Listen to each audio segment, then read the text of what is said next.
주진우 의원입니다. 헌법재판소 사무처장님, 예. 저는 대통령 탄핵소추문에서 내란죄 등 형사범죄를 모두 제외함으로써 완전히 별개의 사건, 즉 완전히 다른 탄핵소추문이 되었다고 생각합니다. 탄핵소추문에서 핵심 내용, 또 특히 중요한 내용이 제외될 경우에는 이에 상대방인 대통령 측 변호인단의 동의를 받아야 하는 건 물론이고, 이걸 없앤다면 새로운 탄핵소추 결의가 필요한 것은 법리상 저는 명백하다고 생각합니다. 지금 민주당이 주장하는 것처럼 내란죄는 빠졌지만 내란 행위는 남아있다. 이건 궤변입니다. 일단 이 말 자체로 이해가 되지 않습니다. 내란죄는 법 조문에 따라서 국헌을 물랑케 할 목적이 있는지 여부를 판단하기 위해서 사건에 이르게 된 동기, 경과, 실행행위, 결과 등을 다 종합적으로 판단해야 하고, 그 과정에서 당사자의 반대 신분권 등도 충분히 보장돼야 하는 것입니다. 기본적으로 내란죄는 성립 안 하는데 내란 행위가 성립한다든지, 내란 행위가 성립하는데 내란죄는 반대로 성립하지 않는다든지, 이런 경우가 있을 수 있습니까? 그리고 내란죄가 성립하는지, 또 그것이 탄핵 사유가 되는지 따져보자는데 왜 이걸 권한도 없는 탄핵소추 대리인단에서 빼는 것입니까?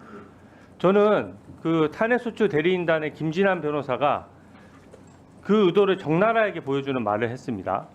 내란죄는 증거조사를 엄격히 해서 소송기간이 길어지면 국가적 위기도 길어진다. 이렇게 설명했어요. 근데 이 말은 무슨 얘기냐면, 내란죄 관련해서는 엄격한 증거조사를 하다 보면 헌법재판이 길어질 수 있기 때문에 이걸 빨리 해야 된다는 뜻으로 읽히거든요. 즉, 탄핵재판의 스케줄을 임의로 앞당기기 위해서 당사자가 다툴 권리를 박탈하는 측면이 있는 겁니다. 탄핵은 기본적으로 법령에 중대한 위반이 있을 때 이걸 따지는 절차입니다. 법에는 여러 가지 규정이 있어서 단순히 지키지 않더라도 권유하는 수준이 훈시 규정도 있고, 강행 규정이라고 하더라도 효력을 부정하거나 과태료 같은 경미한 위반 사안을 다루는 법도 있습니다. 그리고 그 중에서 아주 중요한 규정을 어기면 형사처벌까지 가능하도록 한 것이거든요. 근데 형사처벌이 가능한 범죄를 저질렀다라고 해서 버젓이 탄핵소추문에 결의를 올려서 탄핵소추를 해놓고 이제 와서 처벌 규정이 없는 다른 법 규정만 판단한다면 이것은 최초 탄핵소추할 때 판단 요소가 완전히 달라진 것입니다. 특히 대통령의 행위가 내란죄 등 형사소추할 정도의 큰 법률 위반을 했다라고 민주당에서 주장을 해왔고, 국민들께 그렇게 설명을 해왔어요.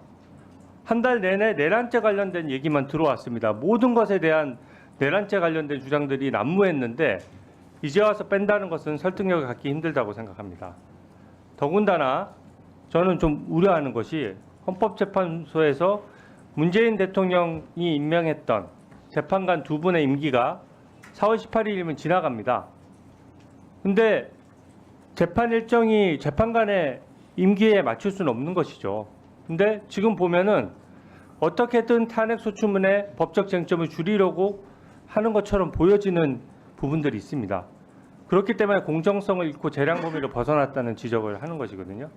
일종의 탄핵소송은 일부 이 내란죄를 빼는 건 일종의 탄핵소송의 일부를 취하하는 것이기 때문에 이해 상대방과 소를 제기한 측인 국회가 동의해야 되는 것이 정말 당연하다고 생각합니다. 그리고 제일 큰 문제는 헌법재판소와 이게 탄핵소추 대리인단 간에 사전 교감이 있었다는 정황이 있다는 겁니다. 일단 민주당 입장에서 탄핵소추 대상이 될 내용 중에 내란죄는 제일 큰 부분이거든요. 일단 재판부의 권유나 교감 없이 혼자서 갑자기 이렇게 했다는 것이 이상합니다. 탄핵 사유의 거의 80%가 날아갔다는 것이 지금 대통령 변호인단의 주장인데, 핵심 부분이 저는 몇 퍼센트인지 말할 수는 없어도 핵심 부분이 달라진 건 저는 확실하다고 생각하거든요. 제가 그 2차 변론기 내용을 한번 살펴봤습니다. 이게 당시 녹음 녹화가 됐던 부분이죠. 근데 그때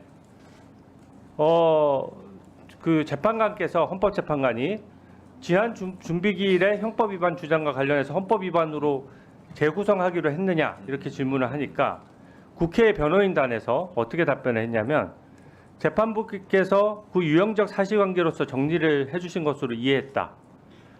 그리고 또 중요한 말을 했어요. 헌법재판이 형법 위반 여부에 매몰되는 것을 방지하기 위해서 헌법 위반만 다루겠다. 이 말은 뭐냐면 형법 위반 사건을 다루다 보면 재판이 늦어지니까 헌법 부분만 다루겠다는 뜻이거든요. 근데 그 빨간색 글씨에서 보다시피 그 탄핵 소추를 담당했던 이 경험 많은 변호사가 그것이 재판부께서 저희에게 권유하신 바라고 생각하고 있습니다. 그러니까 이 변호인은 그렇게 느낀 거예요. 변론 준비기일이나 내용이나 여러 가지 소통 과정에서 재판부께서 재판부가 그 형사재판은 너무 길게 걸리니까 헌법재판으로 다뤄서 형사적인 처벌 여부에 대해서 판단을 안 하는 것이 좀 유리하겠구나 이렇게 생각을 한 것입니다. 그리고 다음 페이지 보여주십시오. 이걸 보면 지금 이 탄핵소추 대리인단의 말이 있은 이후에 바로 헌법재판관이 정리를 합니다. 개헌과 관련한 일련의 행위가 내란죄, 직권남용죄, 특수공무집행방해죄, 형법상의 범죄에 해당한다는 주장은 철회한다는 그런 취지냐고 바로 확인을 하니까 또 탄핵소추 대리인단에서 지금 사실상 철회한다는 주장입니다라고 해서 바로 다 정리를 하거든요.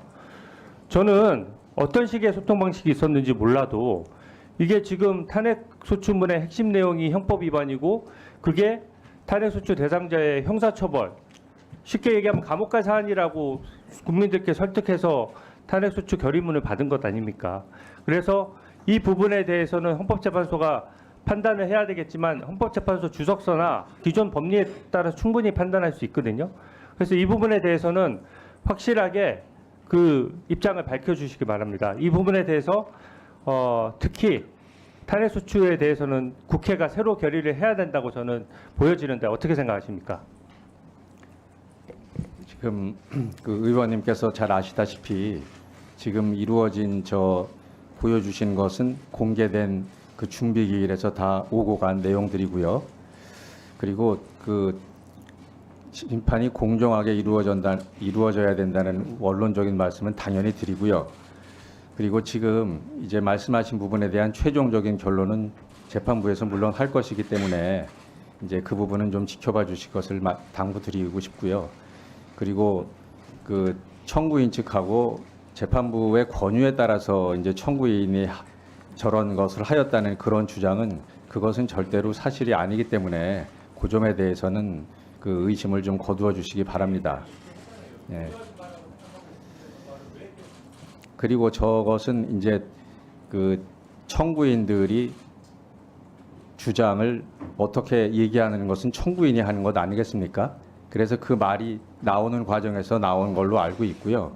그리고 방금 그 의원님께서 말씀하신 그러한 모든 주장은 피청구인 측에서도 그 개진하고 있는 것으로 알고 있습니다. 그리고 이 문제가 상당히 논란이 되고 있고 그리고 지금 말씀하신 부분이 심리에 굉장히 주요한 부분으로 지금 다루어지고 있거든요. 그래서 그 부분에 대해서는 최종적인 판단이 재판부에서 나올 때까지 좀 지켜봐 주시기 바랍니다. 네, 주진우 의원님 질의 과정에서 저와 관련된 부분이 있기 때문에 신상 발언 겸 제가 하겠습니다. 제가 오전에 내란 국제특위에서 제 이름을 거명하면서 재판부와 교감이 있었다는 식으로 그래서 그렇게 되면 국민적 의구심이 들지 않겠냐는 주진우 의원의 발언을 제가 생중계를 통해서 보았습니다. 사전 교감이 전혀 없었습니다. 그리고 헌법재판소 재판관들 어느 누구하고도 제가 만나거나 전화 통화를 한 사실이 없습니다. 그런데 왜 저런 발언을 할까? 나름대로 제가 추측해 보건대 헌법재판소 1차 준비 기일 때 쟁점사항을 정리하는 과정이 있었습니다.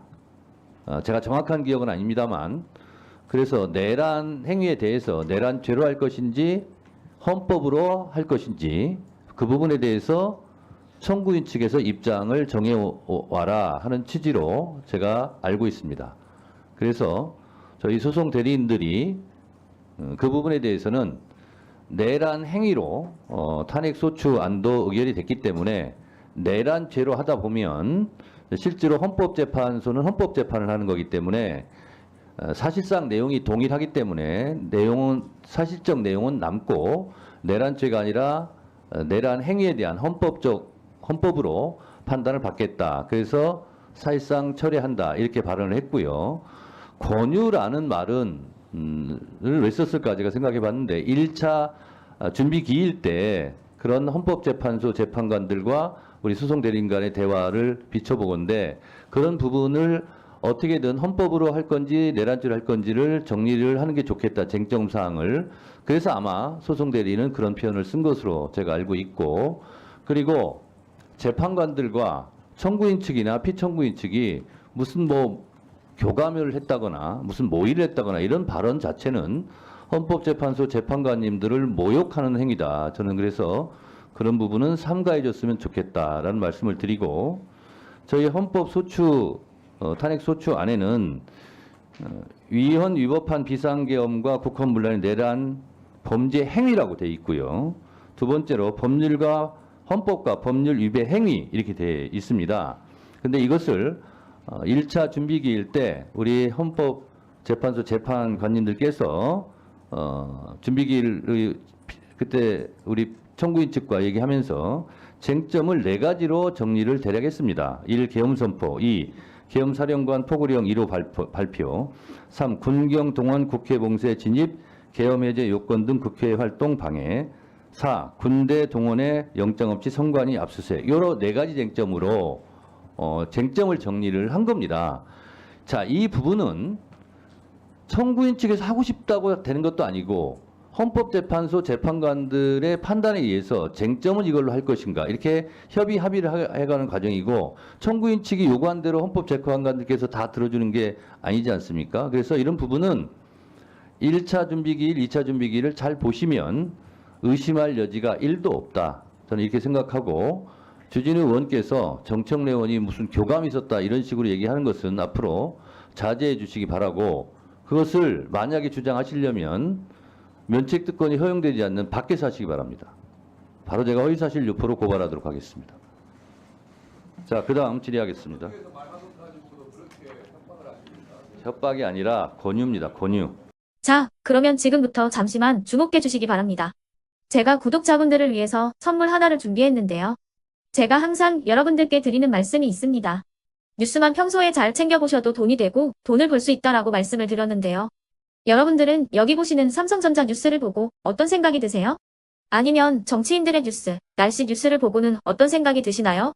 그냥 뉴스만 보고 끝내는지 아니면 이 뉴스를 어떻게 이용할 수 있는지 이 부분을 고민하고 계시는지를 되물어보고 싶습니다. 그 이유가 뭐냐 하면 제가 지난번에 여러분들께 뭐라고 말씀을 드렸었죠? 지금은 반도체 섹터를 눈여겨보셔야 한다고 말씀드렸습니다. 그리고 나서 이런 썸네일들 뉴스를 통해서 많이 보셨을 겁니다. 반도체 내용이 이슈가 됐을 때 부자들은 어떻게 생각한다? 반도체 관련주들은 뭐가 있는지, 어떤 종목이 가장 좋은지, 어디에 투자해야 돈이 몰리는지 자연스럽게 생각한다고 제가 말씀을 드렸죠. 그 이유가 뭐냐 하면 부자들이 봤을 때는 이슈가 곧 돈으로 이어지고 그 이슈가 나에게 돈을 벌어준다는 경험적 확신이 있기 때문에 부자들은 항상 이런 사회적 이슈를 관심 있게 챙겨본다고 제가 말씀을 드렸습니다. 이번에도 마찬가지인데요. 제가 지난번에 시청자분들과 함께하는 주식으로 수익 내기 이벤트를 진행했었죠.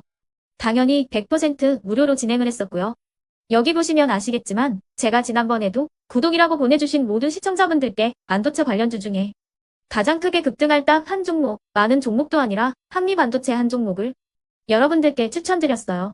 그러면서 여기 나와 있는 대로 정확히 얼마에 매수해야 하는지 그리고 수익률이 어느 정도 나왔을 때 팔아야 하는지를 이런 부분들까지 여러분들에게 정확히 알려드렸었는데 지금 실제로 어떻게 되었다? 오른쪽을 보시면 아시겠지만 제가 지난번 문자 발송으로 이 한미 반도체를 소개해드리고 나서 실제로 이렇게 5배 이상 어마무시한 상승이 나왔습니다.